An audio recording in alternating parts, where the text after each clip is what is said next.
Assalamualaikum warahmatullahi wabarakatuh. Bismillahirrahmanirrahim. Alhamdulillahi rabbil alamin. Lahul hamdu wa lahul fadlu wa lahul thana'ul hasan. Asyhadu an la ilaha illallah wahdahu la syarika lah.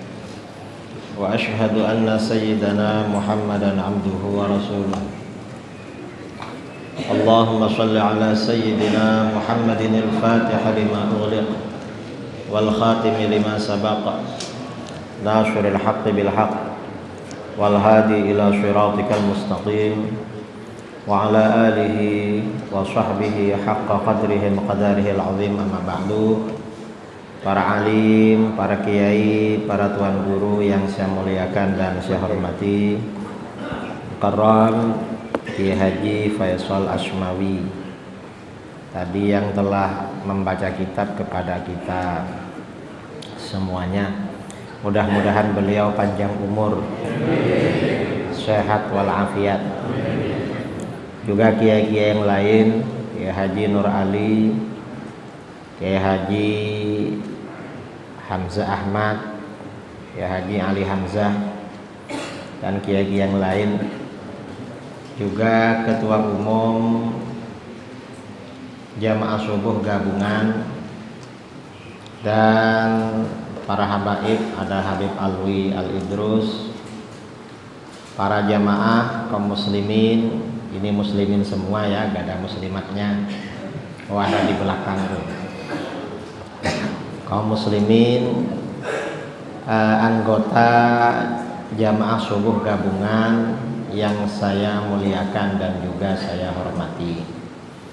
Tadi oleh Kiai Faisal dijelaskan hadis ayyus shadaqati a'wam, sedekah apa yang paling besar pahalanya.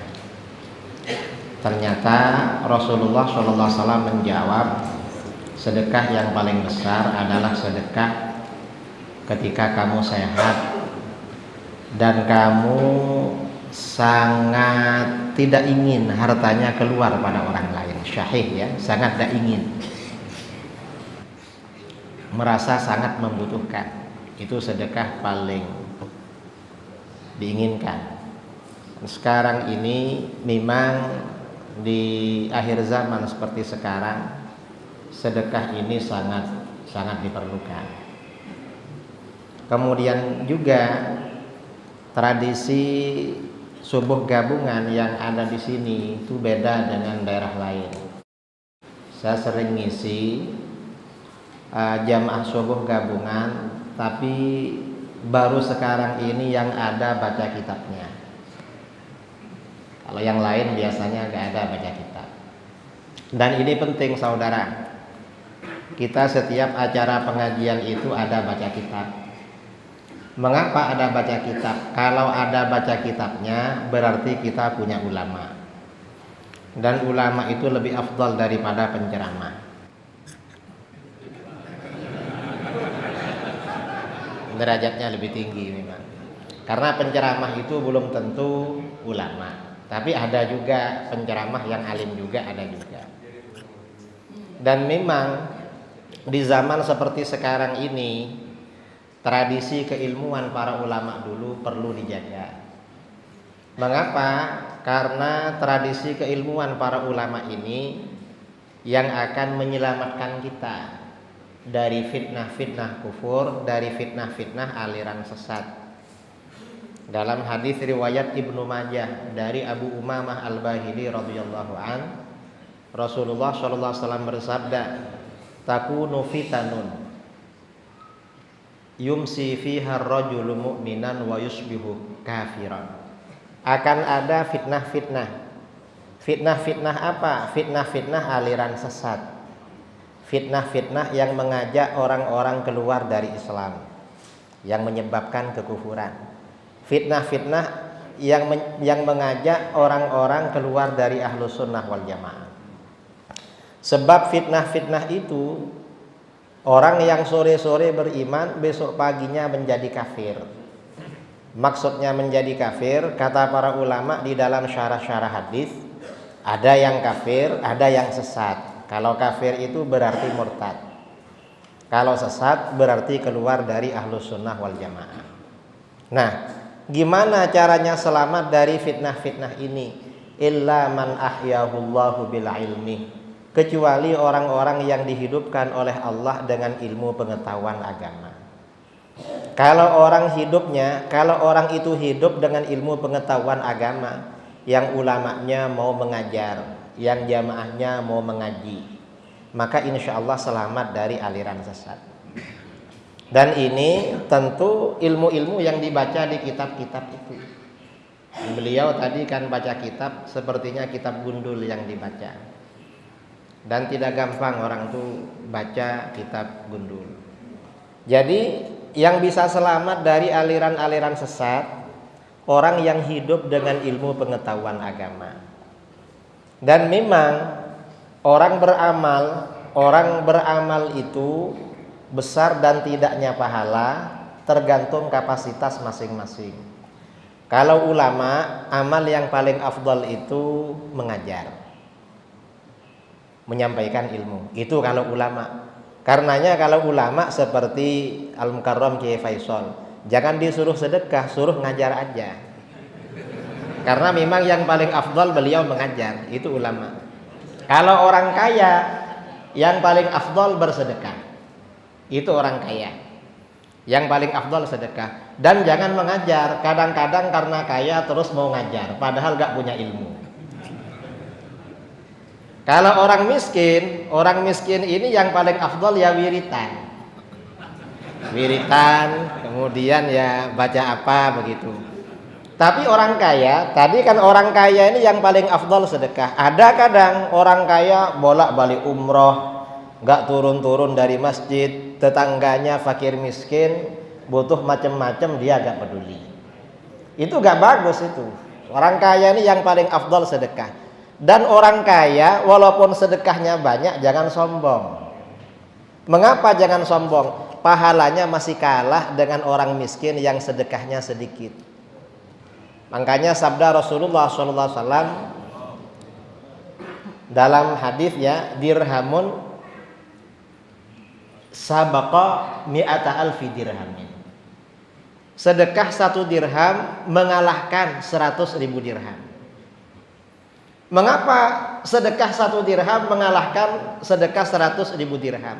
Yang bersedekah 1 dirham, dia punya uang cuma 2 dirham. Satunya disedekahkan tinggal 1. Yang sedekah 100.000 dirham uangnya banyak sekali, di ATM-nya miliaran. Hanya sedekah 1 juta, 2 juta, 10 juta, gak kerasa pada dia.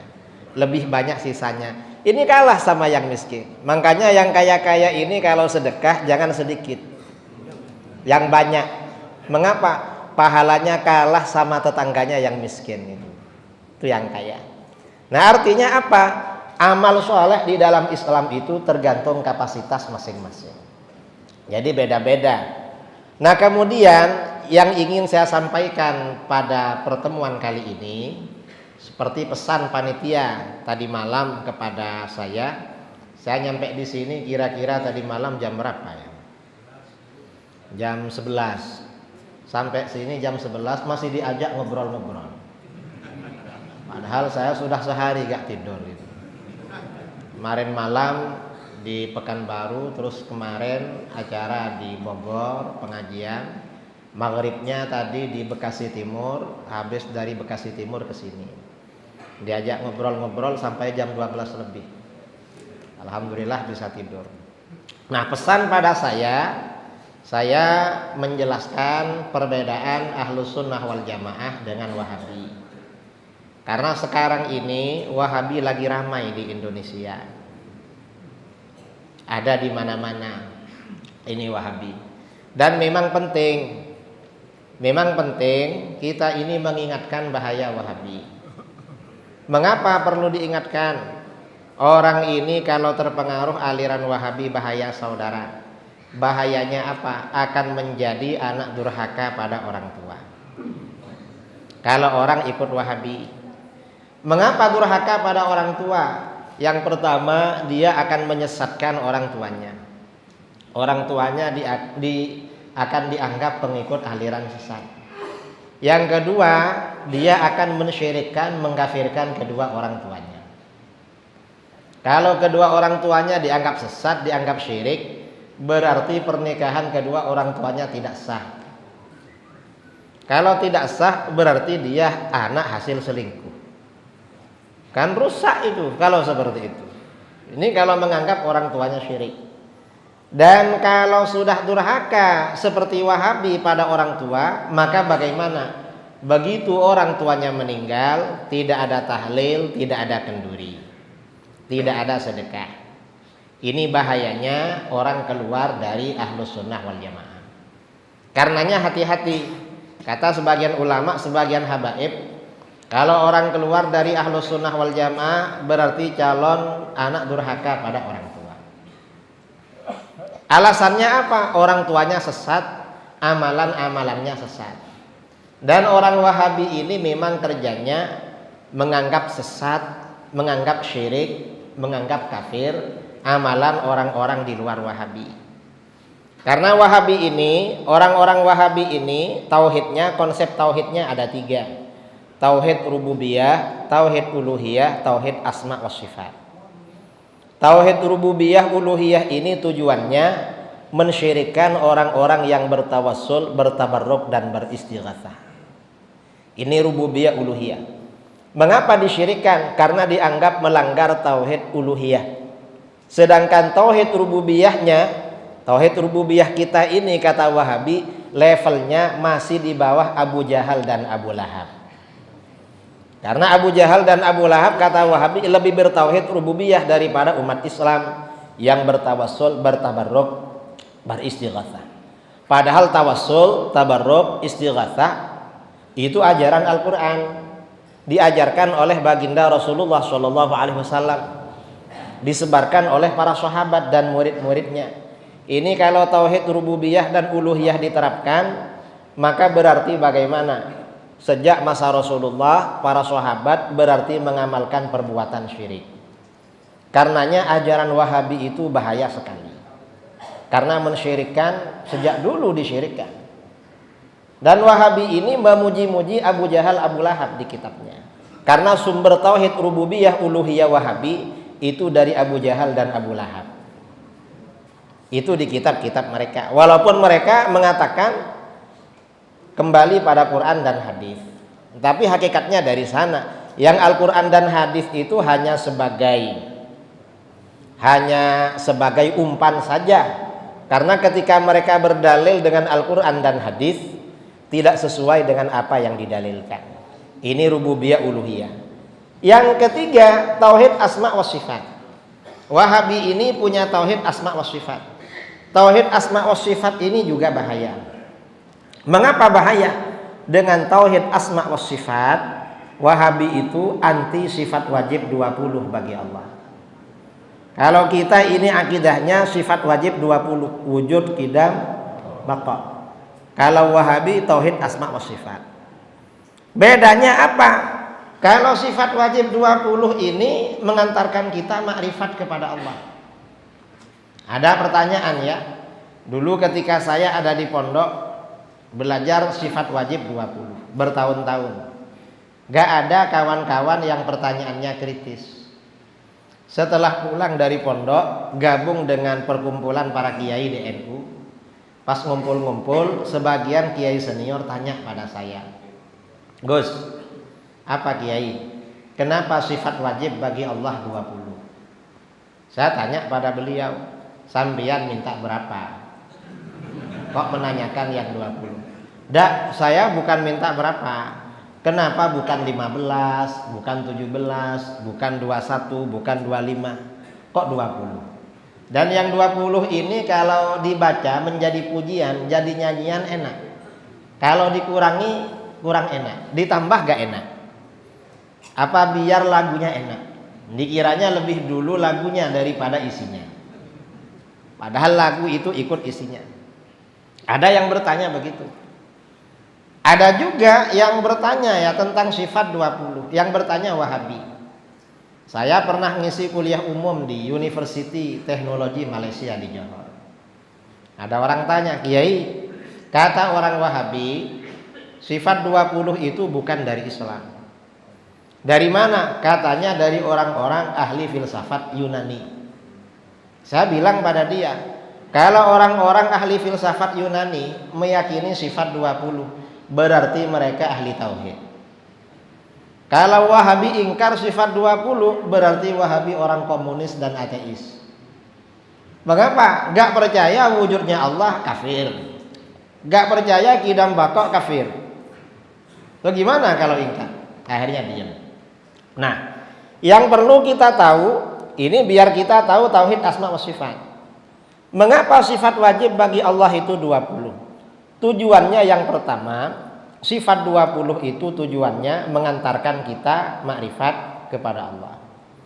Makrifat itu artinya kenal.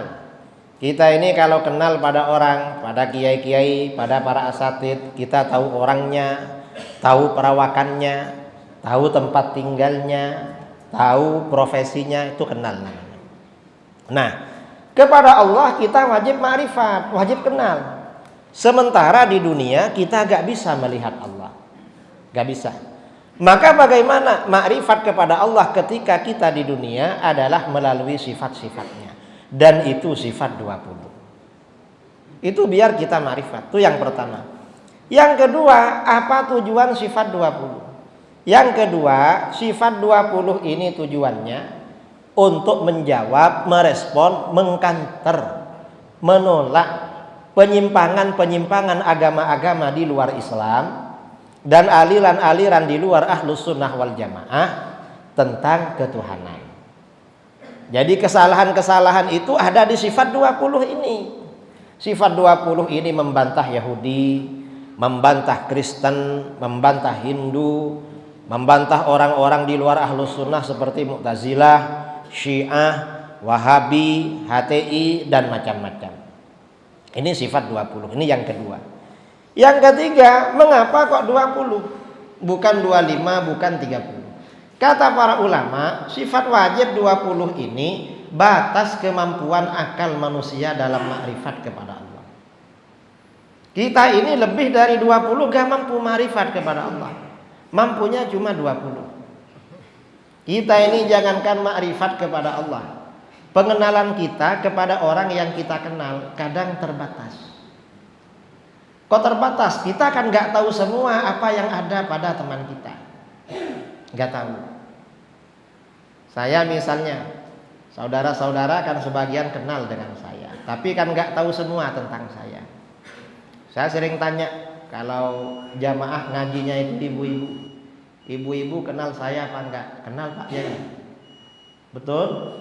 Saya tanya, saya ini sudah kawin apa belum? Gak jawab mereka. Kayaknya sudah. Artinya kan gak makrifat. Kadang-kadang bilang sudah. Setelah bilang sudah, saya tanya lagi, istri saya ada berapa? Gak tahu itu. Artinya apa? Ya makrifat kita kepada orang itu terbatas, apalagi makrifat kepada Allah. Kita itu mampu makrifat, mengenal Allah hanya 20 sifat. Lebih dari 20 gak mampu. Yang keempat, apa tujuan sifat 20? Sifat 20 ini menjawab soal-soal yang mendasar tentang Allah. Menjawab soal-soal tentang identitas Allah. Kita ini kalau berkenalan dengan orang, pasti pertanyaannya, siapa namamu? Dari mana asalmu? Tinggal di mana sekarang? Umur berapa sekarang? Kerja apa sekarang? Itu kan namanya pertanyaan-pertanyaan dasar. Sifat 20 itu begitu saudara. Sehari semalam kita beribadah kepada Allah. Pertanyaan pertama, apakah Allah itu ada? Maka jawabnya adalah sifat wujud. Allah itu wajib adanya. Karena Allah wajib adanya, maka kebalikan dari sifat wujud mustahil bagi Allah. Lalu dalil-dalilnya dijelaskan oleh para ulama. Dan dalil sifat wujud ini perlu diterangkan kepada generasi. Mengapa khawatir sekarang ini tidak sedikit dosen-dosen liberal di perguruan tinggi dosen-dosen yang terpengaruh pemikiran komunis di perguruan tinggi. Kalau anak-anak kita tidak mendalam tentang dalil wujudnya Allah, nanti masuk di UIN, di IAIN, jumpa dengan dosen-dosen yang liberal, diajak meragu-ragukan wujudnya Allah. Na'udzubillah min dzalik. Ini sifat wujud. Ini pertanyaan pertama. Yang kedua, kalau Allah itu wujud sejak kapan? Maka jawabnya adalah qidam. Wujudnya Allah tanpa permulaan. Karena itu kebalikan dari qidam, yaitu hudus baru, mustahil bagi Allah. Diterangkan dalil-dalilnya oleh para ulama. Sifat qidam ini membantah terhadap orang-orang di luar Islam yang mempertuhankan makhluk. Orang Kristen mempertuhankan Bunda Maria dan Yesus Kristus, Siti Maryam dan Nabi Isa. Itu gak betul. Siti Maryam bukan Tuhan. Mengapa? Tuhan itu tanpa permulaan. Siti Maryam itu dilahirkan. Nabi Isa juga ada permulaannya. Juga membantah terhadap ya kelompok-kelompok yang mempertuhankan alam sekitar. Di masyarakat kita ini walaupun muslim, kadang-kadang masih ada yang mempertuhankan makhluk halus. Ada. Diapakan? Dikasih sesajen. Itu namanya mempertuhankan. Mengapa mempertuhankan? Karena memberikan persembahan, menyembah. Masyarakat kita ini kalau yang di laut ya, kerjanya nelayan, ada yang punya tradisi larung laut, petik laut, bikin sesajen, nasi tumpeng, nasi kuning, ada kepala kambingnya, ada kepala sapinya. Lalu dibuang ke laut, persembahan kepada jin penjaga laut. Padahal jin itu makhluk halus, gak makan yang kasar-kasar. Mestinya dibawa ke sini. Kalau yang kasar-kasar itu makannya kasar. Itu bukan makanannya jin itu. Ya cuma kan persembahan. Itu ajakan setan. Dan Muktamar Nahdlatul Ulama kelima memutuskan tradisi seperti itu termasuk syirik, keluar dari Islam. Itu yang di laut. Yang di masyarakat kita, saudara kita yang muslim ya, yang ada di darat, punya tradisi sesajen juga. Namanya sedekah bumi, sedekah kampung. Persembahan kepada jin penjaga kampung, penjaga bumi. Kadang-kadang petani-petani, di sini kan gak ada petani ya, gak ada kan?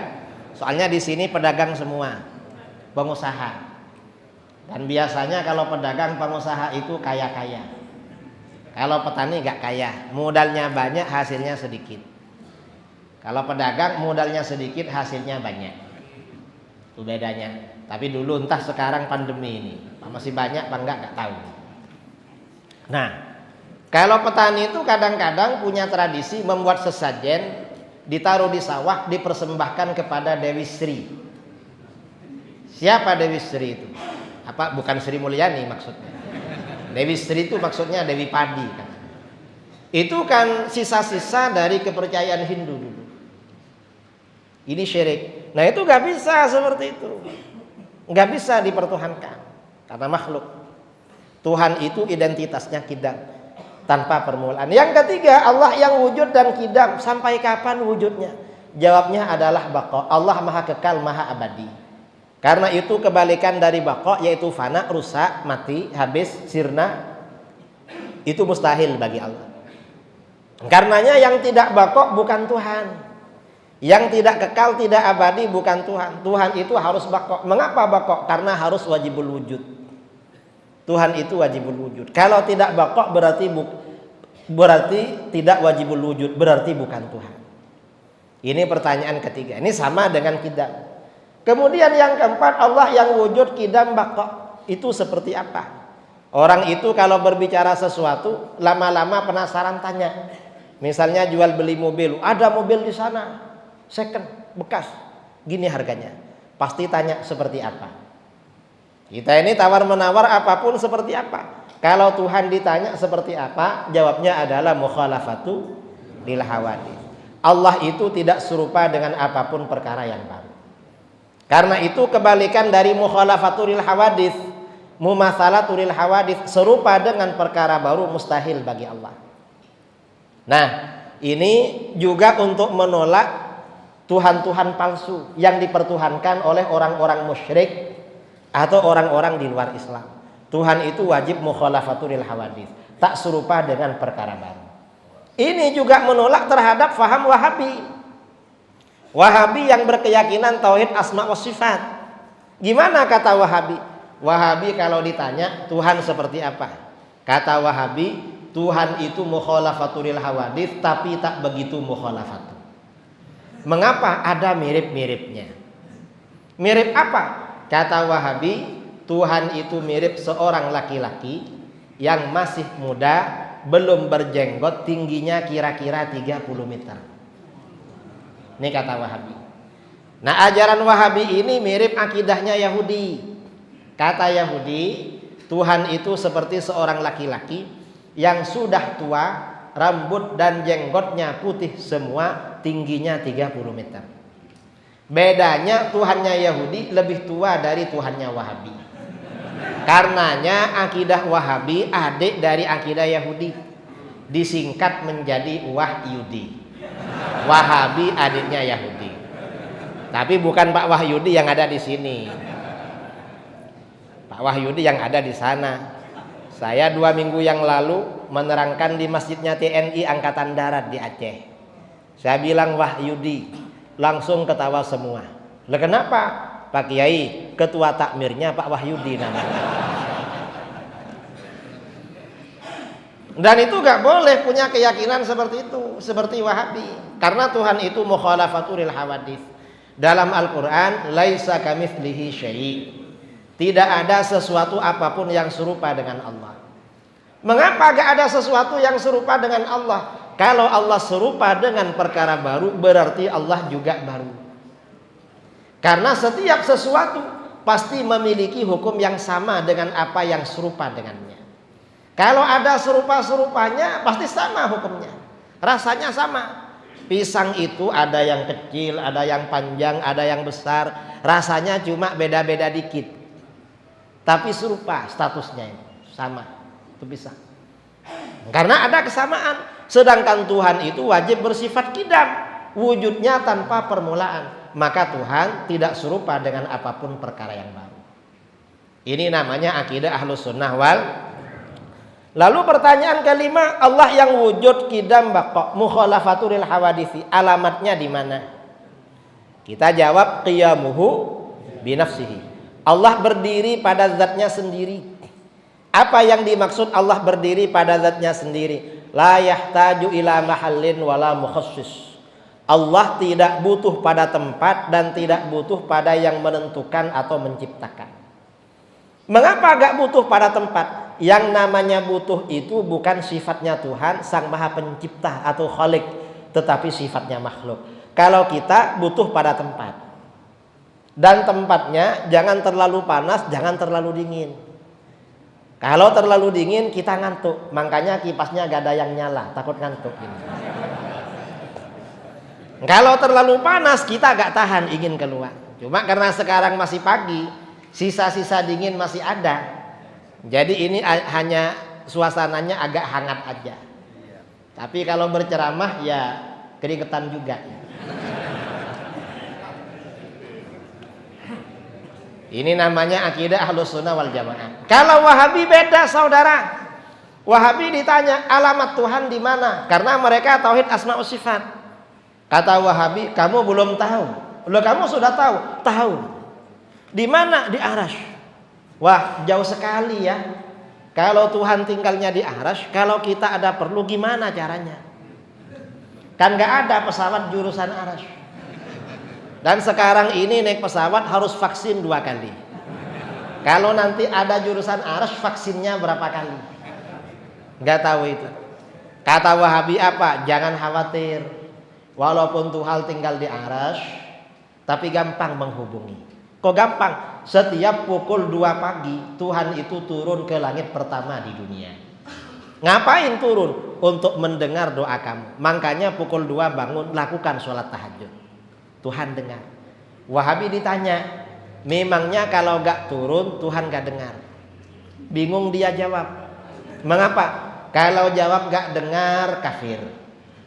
Karena Allah bukan maha mendengar berarti. Kalau jawab mendengar takut ditanya lagi. Kalau Tuhan mendengar ngapain turun? Kan sudah dengar dari arsy. Diam dia. Lalu ditanya lagi, Tuhan itu turun pukul 2 ikut waktu daerah mana? Karena di negara kita pukul 2-nya ini dibagi 3. Itu kalau pukul 2 waktu Indonesia. Kalau pukul 2 waktu istiwa malah jalan terus. Dibagi sesuai waktu daerah masing-masing. Apa kata Wahabi? Ya turun pukul 2 sesuai dengan waktu daerah masing-masing. Oh berarti kalau begitu jalan terus, pindah terus. Iya. Kalau pindah terus katanya turun, naiknya kapan? Wahabi itu gak bisa jawab saudara. Artinya apa? Akidah Wahabi itu rusak, gak sesuai dengan akal, gak sesuai. Karenanya hati-hati. Saya pernah berdebat dengan Wahabi di Surabaya tahun 2009. Lalu dengan Wahabi di Perak di Malaysia 2015. Kata Wahabi, gak benar Tuhan itu tidak bertempat. Mengapa? Karena Tuhan itu ada. Setiap sesuatu yang ada pasti bertempat. Kalau gak bertempat berarti tidak ada. Saya bilang sama dia, kamu bisa kufur berkata begitu. Mengapa? Saya tanya, di mana tempatnya Tuhan? Kata dia, jelas di arsy. Ah, kamu bisa kufur. Saya mau tanya, arsy ini makhluk apa bukan? Kalau kamu bilang arsy bukan makhluk, kamu kafir. Karena kamu meyakini ada sesuatu selain Allah bukan makhluk Allah, dan itu kafir. Atau kamu bilang arsy ini makhluk. Kalau kamu bilang arsy ini makhluk, kamu bisa kafir juga. Cuma kafirnya tidak langsung. Kamu pilih kafir yang langsung apa tidak langsung? Arsy itu makhluk apa bukan? Setelah lama berpikir, apa kata dia? Ya makhluk lah. Makhluk. Nah sekarang saya tanya, kalau arsy ini makhluk, sebelum Allah menciptakan arsy, Allah tinggal di mana? Apa kamu bilang karena tempatnya belum ada Tuhan gak ada, kafir kamu? Atau kamu bilang karena tempatnya belum ada Tuhan gak bertempat, berarti akidah kamu rusak? Pilih yang mana? Wahabi yang Surabaya itu jawab gimana? Kata dia, Ustadz gak boleh tanya begitu. Mengapa? Karena itu pertanyaan haram. Mengapa haram? Karena itu pertanyaan bid'ah. Kullu bid'atin dhalalah. Setiap bid'ah adalah sesat. Itu Wahabi saudara. Wahabi itu kalau ditanya gak bisa jawab, yang bertanya diharamkan. Padahal pertanyaan begitu sudah ditanyakan oleh para sahabat.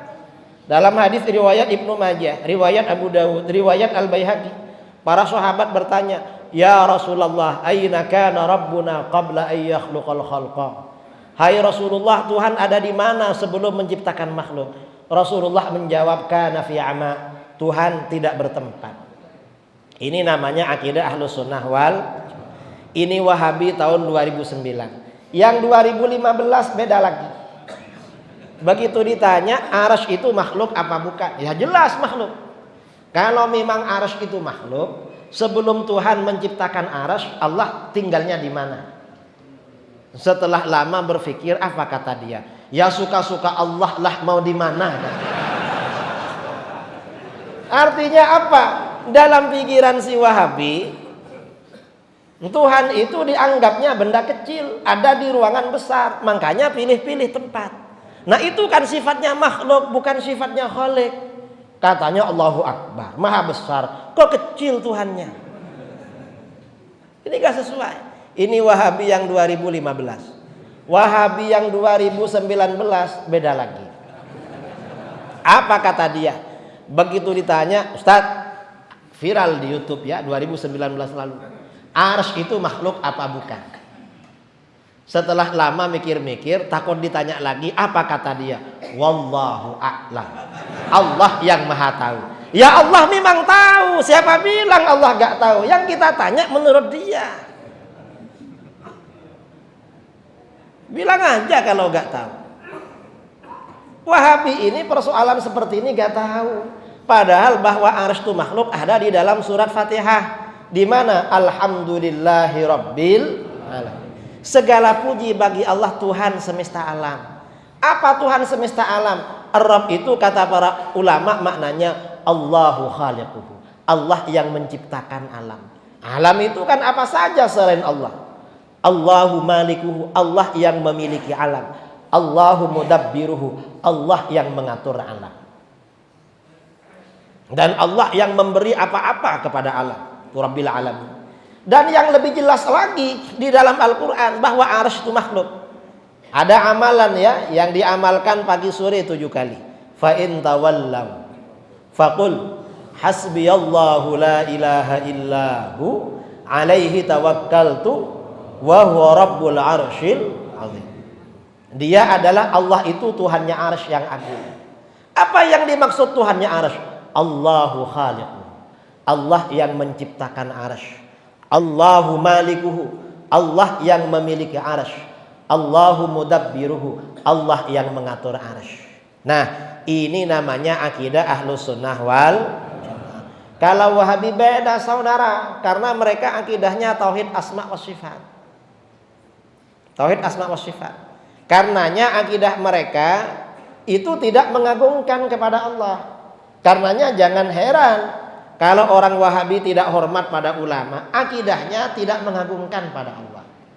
Akidahnya tidak memuliakan, tidak mengagungkan kepada Rasulullah SAW.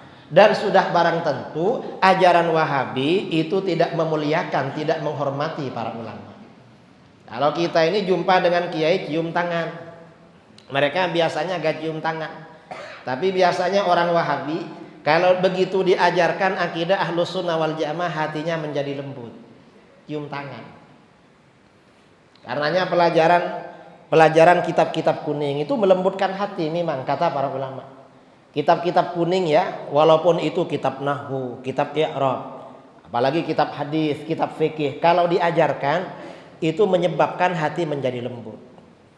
Orang itu kalau hatinya lembut biasanya tawadhu, rendah hati. Kalau orang Wahabi ini karena kitabnya bukan kitab kuning, tapi kitab putih. Ya maksudnya kitab putih ya kitab bikinan mereka. Ya ada kitabnya tapi kitab-kitab hadis dan kering dari keterangan para ulama. Hati kita menjadi keras. Ini ajaran Wahabi. Kita gak boleh ikut ajaran Wahabi. Karena Wahabi ini beda dengan kita, beda dengan Ahlus Sunnah wal Jamaah. Dan Wahabi ini saudara beda dengan kita bukan hanya soal maulid, bukan hanya soal kenduri, tahlil, bukan. Tapi banyak persoalan memang beda, termasuk dalam masalah ketuhanan. Dan yang paling fatal masalah ketuhanan itu. Karena tidak mengagungkan kepada Allah Subhanahu wa taala. Kemudian selain masalah itu, perbedaan Wahabi dengan kita, saya tidak menerangkan sifat 20 sampai tuntas. Cukup 5 aja. Sisanya biar kiai-kiai yang ada di sini nanti di masjid masing-masing. Nah, perbedaan Wahabi dengan kita, mereka gak suka amalan-amalan kita. Alasannya apa? Katanya bid'ah. Kita ini ada orang mati, biasanya ada tahlil, ada kenduri. Apa kata mereka? Bid'ah itu. Lalu kita jawab, enggak bid'ah. Itu amalan bagus. Nah, akhirnya apa? Habis itu mereka tanya, mana dalilnya? Nah ini artinya apa? Wahabi itu gak tahu saudara. Buktinya gak tahu. Setiap kita terangkan, mereka selalu tanya mana dalilnya. Mengapa tanya mana dalilnya? Karena mereka gak tahu. Kalau kita ini tahu, tradisi tahlil, tradisi maulid, kenduri jangan ditinggalkan. Mengapa? Itu warisan para ulama dulu. Ulama dulu yang mewariskan itu. Karena itu warisan ulama dulu. Ulama dulu itu alim-alim, lebih alim daripada orang-orang sekarang.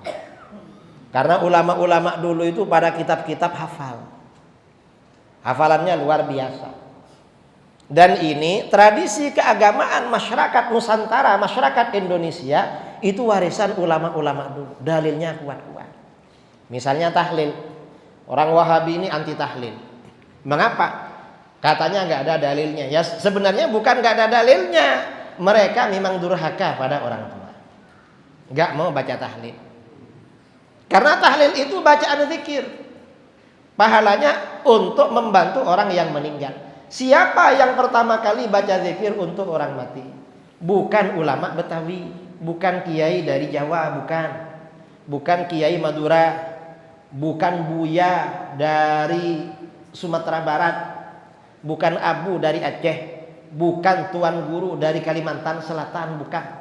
Siapa yang baca zikir untuk orang mati? Yang pertama kali baca zikir untuk orang mati adalah Rasulullah. Dalam hadis riwayat Imam Ahmad, riwayat Al-Hakim At-Tirmidzi, riwayat Al-Baihaqi, dari Jabir bin Abdullah Al-Ansari radhiyallahu anhuma, Jabir berkata, kharajana ma'a Rasulillah sallallahu alaihi wasallam yauman ila Sa'd bin Mu'adz yauma tuwfi.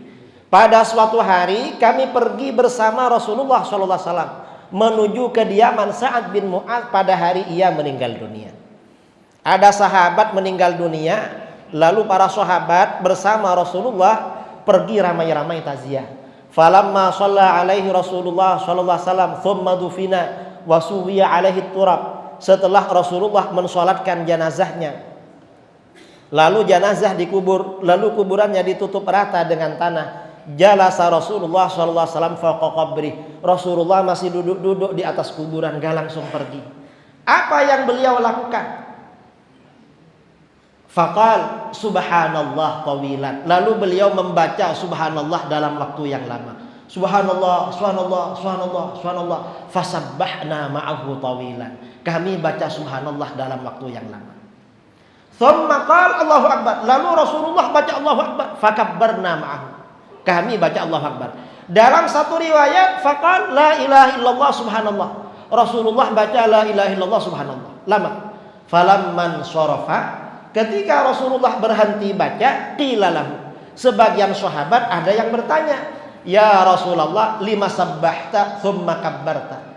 Rasulullah, kenapa engkau baca subhanallah, baca Allahu akbar, atau baca la ilaha illallah? Apa jawaban beliau? Beliau menjawab, laqad tadayaqa ala hadzal 'abdis salih qabruhu. Hamba Allah yang soleh ini tadi benar-benar dijepit oleh kuburannya. Ada orang soleh dijepit kuburan. Kira-kira yang gak soleh bagaimana, saudara? Orang soleh dijepit kuburan. Hatta khasyitu alla yufarraja'an. Aku khawatir dia gak dilepas dari jepitan itu. Karenanya Rasulullah baca zikir hatta farrajallahu an, hingga Allah melepasnya dari jepitan kubur. Nah, berdasarkan hadis ini, zikir yang kita baca untuk orang mati itu bermanfaat. Kalau dia dijepit oleh alam kubur, biar gak lama-lama. Makanya tahlil itu yang afdal dibaca di kuburan. Setelah talqin langsung baca tahlil bareng-bareng. Mengapa? Kalau dijepit gak lama-lama. Cuman kita punya tradisi kenduri. Tahlilnya biasanya malam hari. Jam berapa kalau di sini? Habis isya. Jam 8 ya. Kalau tahlilnya jam 8, almarhum dikubur jam 8 pagi. Berarti 12 jam menunggu bantuan. Kira-kira kalau saudara terjepit menunggu orang 5 jam aja, kira-kira lama apa sebentar? Lama itu. Kata para ulama, hadis ini termasuk hadis alam kubur yang mengerikan. Mengapa? Yang meninggal orangnya soleh, yang bersaksi kalau beliau soleh itu Rasulullah. Kalau yang bersaksi tetangga, kadang nggak valid, saudara. Mengapa? Tetangga ini ada orang mati, ditanyakan ini orang baik apa enggak. Sudah tahu nggak baik, bilang baik biasanya. Cuma ngomongnya sambil senyum-senyum. Almarhum ini baik apa enggak baik, sambil senyum. Loh kok senyum? Ya kita tahulah dia itu siapa. Cuma kita nggak enak bilang nggak baik, katanya. Toleransi. Kita ini toleransinya tinggi. Ini yang bersaksi dia orang soleh Rasulullah, dan yang mensolatkan juga beliau, masih dijepit oleh alam kubur. Karenanya kita ini kalau meninggal, hadirkan guru-guru kita, para kiai. Mengapa? Untuk mensolatkan keluarga kita. Dan jangan lupa setelah pulang bawakan berkat. Mengapa? Ya biar barokah. Barokah. Ini tahlil. Kemudian yang disesatkan lagi oleh Wahabi apa? Kenduri. Kenduri disesatkan oleh Wahabi, saudara. Sedekah untuk kematian. Mengapa? Gak ada dalilnya katanya. Tapi kalau mereka dikirimi kenduri, dimakan. Mengapa dimakan? Katanya tidak bid'ah. Wahabi di ibu kota ini sekarang beda dengan dulu, saudara. Saya sering jumpa ustadz-ustadz Wahabi. Kalau jumpa saya bilang apa? Gus, saya sering ngisi acara maulid. Loh kok ngisi? Saya diundang ceramah maulid. Siapa yang undang? Ya jamaahnya sampean, orang-orang NU katanya. Sampean datang? Ya datanglah, wong ceramah katanya. Oh berarti ini ada dua pendapat di Wahabi. Kalau ngisi ceramah maulid tidak bid'ah. Tapi kalau mengadain maulid bid'ah. Mengapa bid'ah? Karena kalau mengadakan tekor. Dan tekor itu bid'ah. Kalau diundang ceramah gak tekor, makanya sunnah. Ini ada perbedaan. Makanya ustadz-ustadz yang datang diundang maulid itu belum tentu bermaulid dia. Kadang-kadang ya karena tidak bid'ah aja. Kalau mengadain yang bid'ah itu. Nah, ini kenduri. Ini oleh Wahabi dibid'ahkan. Apakah bid'ah? Tidak bid'ah. Kenduri itu sedekah untuk orang mati. Imam Nawawi dalam kitab Riyadhus Shalihin menulis bab berjudul As-Shadaqah 'anil Mayyit. Anjuran sedekah untuk orang mati. Dalil yang disampaikan beliau hadis riwayat Bukhari Muslim dari Aisyah radhiyallahu anha, anna rajulan atan nabiyya sallallahu alaihi wasallam faqal, seorang laki-laki datang kepada Nabi sallallahu alaihi wasallam lalu bertanya, ya Rasulullah, inna ummi uftulitat nafsaha wa lam tusi. Hai Rasulullah, sesungguhnya ibuku tiba-tiba meninggal dunia dan tidak sempat berwasiat. Tapi meninggalnya bukan Covid, saudara. Dulu belum ada Covid. Meninggalnya mendadak. Wa uraha law takallamat tasaddaqat. Saya kira kalau ibuku sempat berkata-kata, pasti berbicara, bersedekah, pasti berwasiat untuk sedekah. Karena ibu senang bersedekah. Afalaha ajrun in tasaddaqtu anha. Apakah ibuku dapat pahala kalau aku bersedekah untuk beliau? Apa jawaban Rasulullah? Rasulullah menjawab, na'am, iya. Ibumu dapat pahala kalau kamu bersedekah untuk ibumu. Artinya apa? Sedekah untuk orang mati itu sampai. Sampai.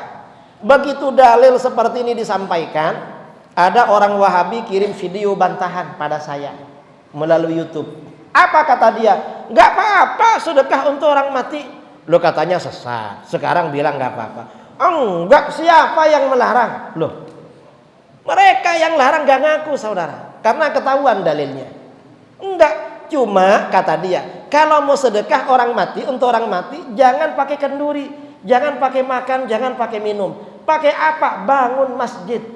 Loh, suruh bangun masjid. Kalau di Jakarta, di ibu kota, mau bangun di mana? Uang tempat parkir aja sulit. Kok bangun masjid? Ini mereka ngawur, mereka saudara, suruh bangun masjid. Nanti mereka yang merebut masjidnya. Bangun masjid. Dan ini para ulama kita dulu menganjurkan kenduri, sedekah makan dan minum itu bukan tanpa dasar. Kalau ada orang mati, kita ini kenduri. Mengapa kenduri? Karena di dalam kitab-kitab fikih, dalam kitab-kitabnya Syekh Nawawi Banten, dalam kitab-kitab guru-guru beliau, kitabnya Ibnu Hajar Al-Haytami, Syekhul Islam Zakaria Ansari, Al-Khatib Asy-Syirbini, semuanya mengatakan afdhalus shadaqah al-ma'. Sedekah yang paling utama nomor satu, paling besar pahalanya adalah air. Tsumma ta'am, di bawahnya adalah makanan. Itu paling besar. Mengapa sedekah air ini paling besar? Karena ada sahabat Sa'ad bin Ubadah, ibunya meninggal dunia. Bertanya kepada Rasulullah SAW, ya Rasulullah, ayyus sadaqati a'jabu ilaik. Hai Rasulullah, sedekah apa yang paling engkau senangi, paling besar pahalanya untuk ibu saya? Apa jawaban Rasulullah? Rasulullah menjawab, alma, air. Mengapa air? Air ini paling banyak dibutuhkan orang. Kita bangun tidur biasanya minum air. Sambil kerja minum. Habis makan minum. Rokokan minum. Orang rokokan minum. Minum, saudara. Hah? Gak rokokan? Ada yang rokokan? Ada, tadi malam panitia jumpai saya rokokan. Minum air. Sambil ceramah minum air. Yang ada airnya silahkan diminum. Itu sedekah paling afdal. Dan sedekah air ini, saudara, walaupun modalnya ringan, murah, jangan diremehkan. Mengapa? kadang-kadang gara-gara sedekah air dosa besar diampuni oleh Allah.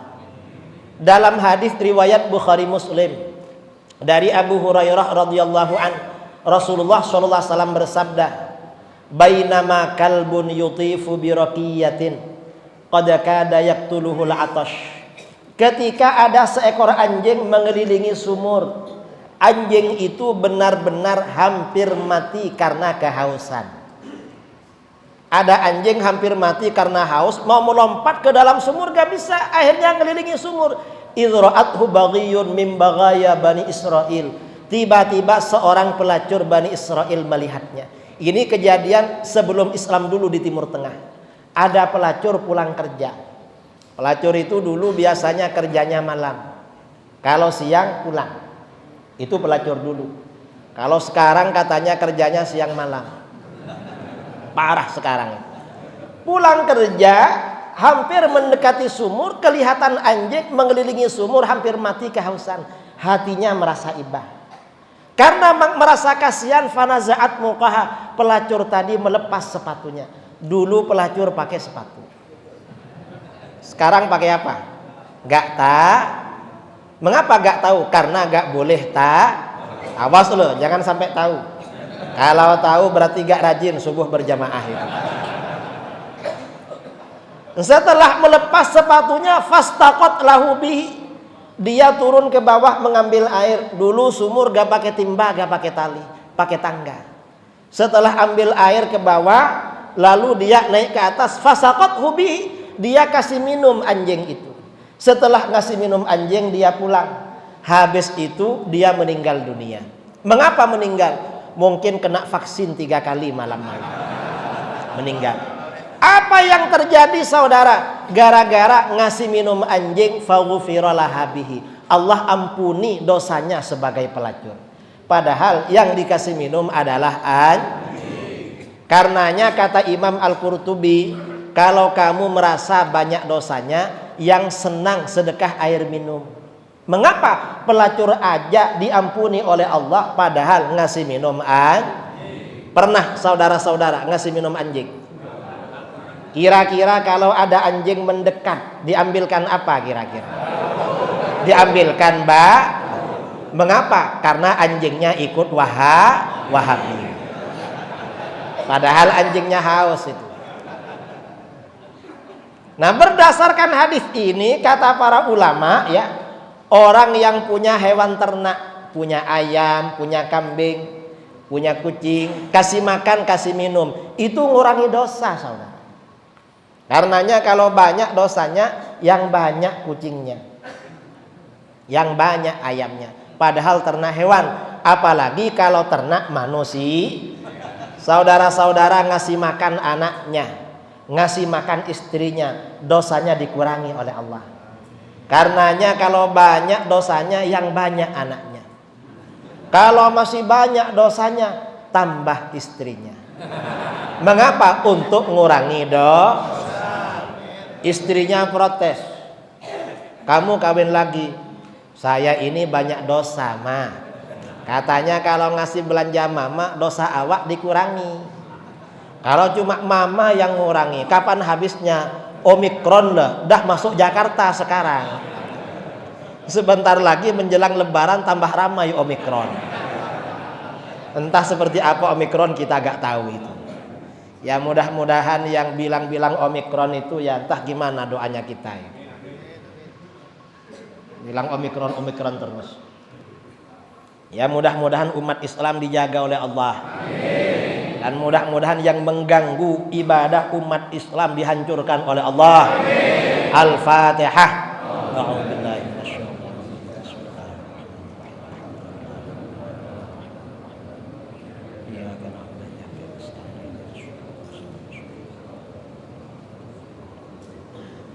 Nah, kemudian lagi ini sedekah minum. Sedekah minum itu pahalanya besar. Di bawah sedekah minum kata para ulama sedekah makan. Mengapa sedekah makan? Kalau hadis yang dibaca oleh kiai tadi itu waktu sedekah. Rasulullah ditanya sedekah yang paling afdal. Lalu beliau menjawab ketika kita masih sehat. Kalau barangnya kata para ulama air. Di bawah itu makanan, makanan nomor 2. Makanya kita kalau ngumpul-ngumpul airnya keluar duluan. Setelah airnya keluar, makanan baru keluar. Dan mungkin habis ini masih ada lagi itu. Ada kira-kira. Lah, itu sedekah afdal itu. Sedekah afdal. Apalagi kalau ada yang bisa dibawa pulang gitu. Afdal. Mengapa sedekah makan ini paling afdal?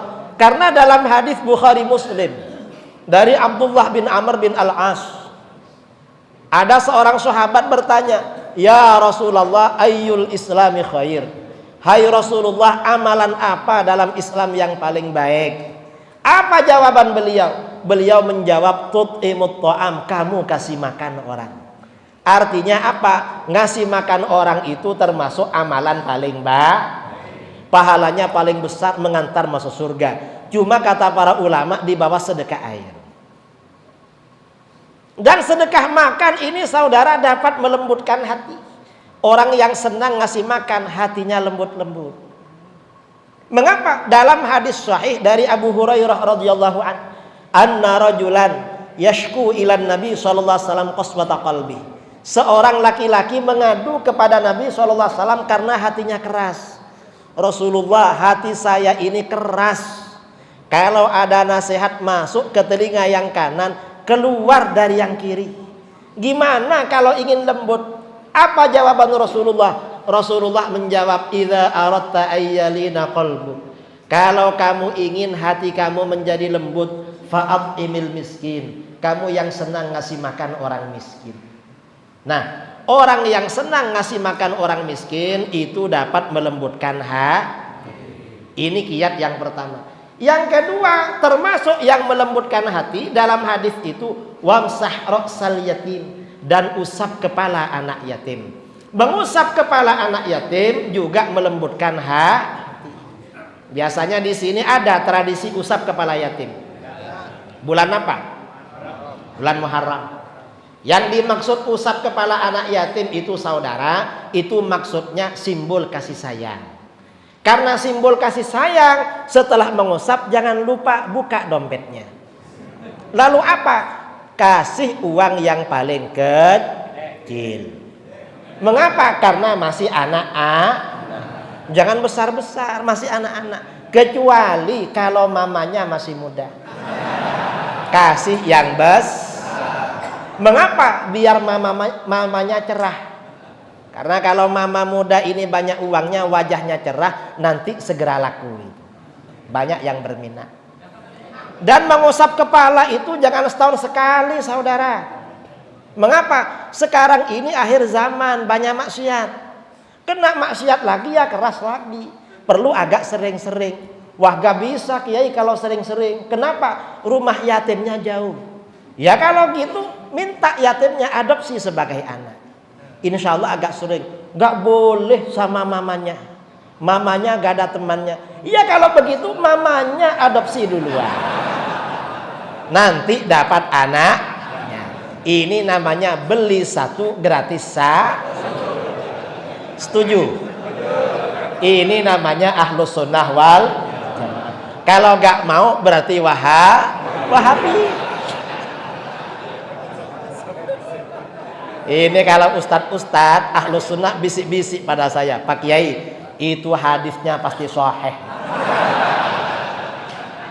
Entah kalau yang ustazah gimana kira-kira. Mungkin bilang hadis dhaif itu. Nah artinya apa? Sedekah makan dan minum itu paling besar saudara pahalanya. Karenanya kita ini ada tetangga lewat depan rumah, ajak singgah. Ayo singgah di rumah, ada apa? Paling enggak kamu minum. Nanti ngasih minum, niatkan pahalanya untuk orang tua kita. Pahalanya agar dosa-dosa kita diampuni oleh Allah. Karena dahsyat memang pahalanya. Kalau tamunya cuma sebentar, kasih air mineral. Kalau tamunya agak lama, keluarkan kopi. Ternyata masih gak pulang, keluarkan susu. Tamunya masih betah, keluarkan bandrek. Tamunya masih betah, keluarkan makan. Baru mantap itu namanya. Itu namanya ahlus sunnah. Nah barangkali ini yang perlu saya sampaikan ya. Karena ini waktu agak siang. Apa ada tanya jawab? Gak ada ya. Sudah siang ya. Dan tadi ada yang bisik-bisik, jangan lama-lama Kiai. Katanya makanannya takut dingin. Mudah-mudahan bermanfaat. Amin Allahumma. Mudah-mudahan Allah menjaga keluarga kita, menjaga orang-orang yang kita cintai, menjaga umat Islam Indonesia, menjaga bangsa Indonesia. Allah menyelamatkan Indonesia dari para pengkhianat, dari para pengganggu. Amin Allahumma amin. Mudah-mudahan bermanfaat dari saya. Kurang lebihnya mohon maaf. Assalamualaikum warahmatullahi wabarakatuh.